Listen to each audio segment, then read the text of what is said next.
Welcome to Telangana వెలుగు. నేను మీ రాజు. రైతులకి శుభవార్త. 27వ తేదీ నాడు మీ అకౌంట్లలో నా పిఎం కిసాన్ నగదు పడతాయని చెప్పేసి కూడా చెప్తున్నారు కేంద్రం నుంచి. సో ఇక్కడ రైతు బంద్ ఏ విధంగా అయితే కేసీఆర్ తీసుకొచ్చారో ఆ విధంగా రైతుల కోసం ఆలోచించి ఎకరానికి సంవత్సరానికి 6,000 చొప్పున అంటే 3 విడతలుగా 2,000, 2,000, 2,000 రూపాయలు పిఎం ఖాతా నుంచి మనకి డైరెక్ట్ గా రైతుల అకౌంట్ లో పడతాయి. సో పిఎం కిసాన్ పైసలు కూడా చాలా వరకు రైతులకి ఆసరాగా నిలిచాయి. ఇక్కడ 5,000 రూపాయలు ఆసరాగా నిలిస్తే ఎకరానికి ఒక 2,000 రూపాయలు అనుకున్నా కూడా 7-8 వేలతోటి రైతులు వాళ్ళ పనులు వాళ్ళు చేసుకుంటూ వస్తున్నారు. సో మోదీ గారు తీసుకొచ్చినటువంటి ఒక గొప్ప పథకం అనుకోవచ్చు రైతుల గురించి. అసలు ఎవరైనా ఇప్పుడు కేసీఆర్ పైసలు పడ్డాయా లేకపోతే మోడీ పైసలు పడ్డాయా అన్నట్టు.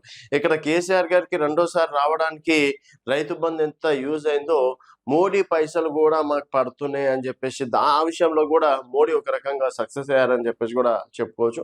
ఆ విధంగా రైతులను దృష్టిలో పెట్టుకొని తను ఇస్తున్నటువంటి ప్రోత్సాహాలు ఏదైతే ఉందో అది 2,000 రూపాయలు ఈసారి 22 పడాల్సి ఉండే 27వ తేదీ వరకు వచ్చేస్తాయని చెప్పేసి అన్నారు. అండ్ మన రాష్ట్రంలో మాత్రం రైతు భరోసా డబ్బులు ఇంకా పడలేదు. సో రైతు భరోసా డబ్బుల కన్నా ముందే పిఎం కిసాన్ పైసలు పడుతున్నాయి. మరి ఇక్కడ రైతు భరోసా కూడా వేస్తారా లేదా అనేది చూడాల్సిన విషయం. చూస్తూనే ఉండండి తెలంగాణ వెలుగు.